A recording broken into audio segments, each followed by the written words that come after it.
Announcing the commencement of the first purge.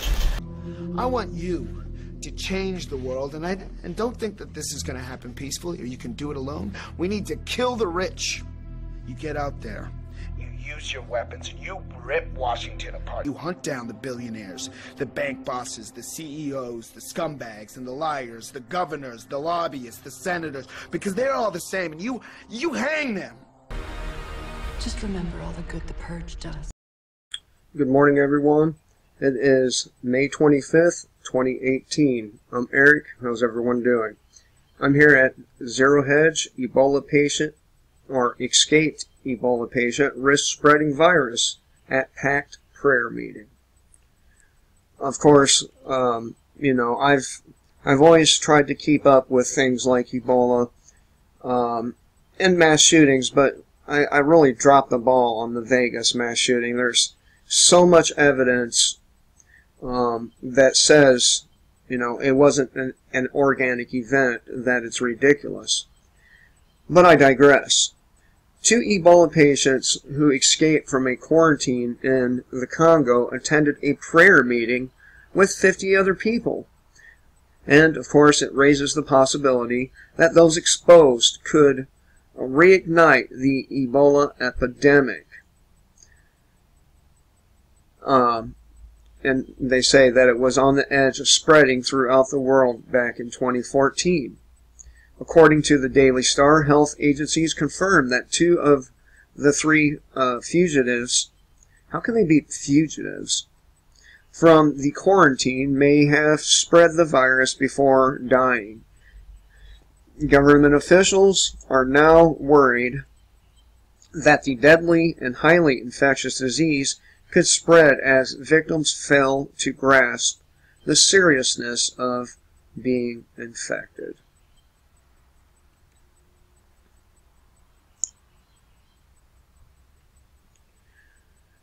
This virus appears to be spreading despite 7,540 vaccines being distributed in the DRC, Democratic Republic of the Congo, by the World Health Organization.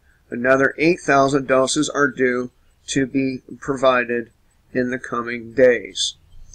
Of course, if they really have a problem with the population explosion going on in Africa, the likelihood is this virus is being spread intentionally. Why do I say that?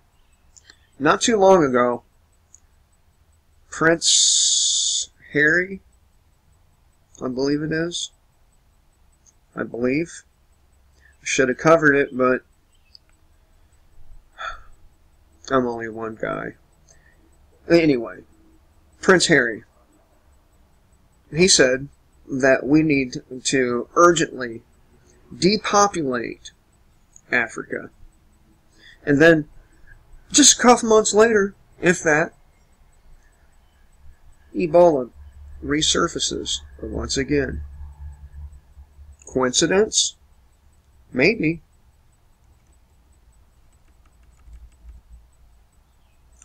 One doctor said the world is on the knife's edge of another outbreak.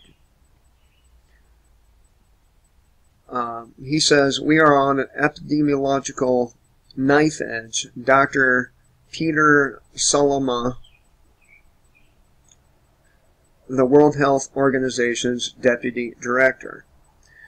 The next few weeks will really tell if this outbreak is going to expand to urban areas, or if we are going to be able to keep it under control. So far, 7 of the confirmed Ebola cases have been found in urban settings. Doctors say the outbreak has the potential to expand. Following a meeting with Dr. Peter Salama, said the outbreak could go either way in the coming weeks. At last count, 27 people have died and at least 58 cases have been reported in the DRC since May 8th. We are working around the clock to make sure it goes in the right direction, he said. Now, the right direction could be it's spreading all over the fucking place. According to Al Jazeera, the fatality rate of those infected with Ebola is roughly 50%.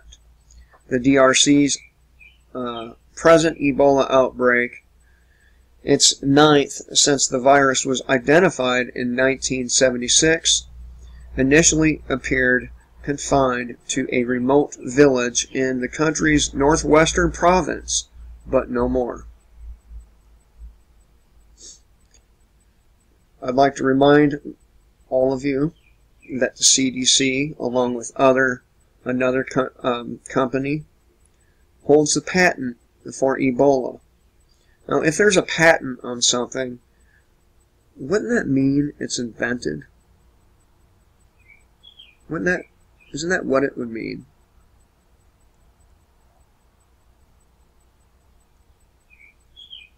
One case was confirmed last week in the city of Bandaka, home to 1.2 million people. And of course, I already covered that.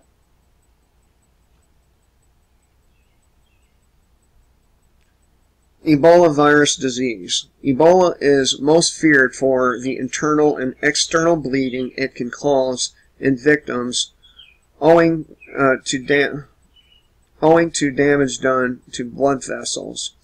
It was discovered in 1976, or invented, and since then the majority of the outbreaks have appeared in parts of Africa. At least 12,800 deaths have occurred globally since 1976. I would venture to say they are trying to figure out how to make this thing spread easier. Symptoms: fever, sore throat, severe headache, muscle pain, intense weakness, vomiting, diarrhea, impaired liver and kidney functions, internal and external bleeding. And your targets in the body are functional cells of the liver, lining of blood vessels. Blood cells absorb foreign particles. Possible routes: contact with the blood, secretions, organs, or other bodily fluids of infected or dead animals. Consumption of infected wild animal meat. Touching objects that have come in contact with the virus. So, we need to keep an eye on this, as we did last year, and the year before, and the year before, and see where it goes.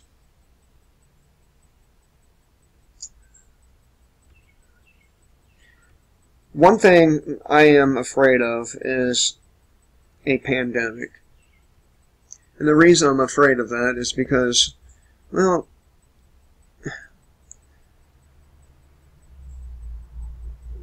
bleeding out of your nose, your ears, your butthole, all that stuff is just not a desirable thing to have happen, is it? I would rather be shot. I'd rather be hanged. I would rather a lot of things than get, Ebola or smallpox or one of these diseases. You have no control over it, and, at least with violence, at least with government tyranny, you have recourse. With a disease, you have nothing. The best thing you can do is get the fuck out of your city and go to a huge national forest or desert or something like that, and to stay put until the disease fizzles out. In my opinion, anyway. Going to the store, mall, airport, bus stations, train stations, these things, well, you're just asking at that point to get it.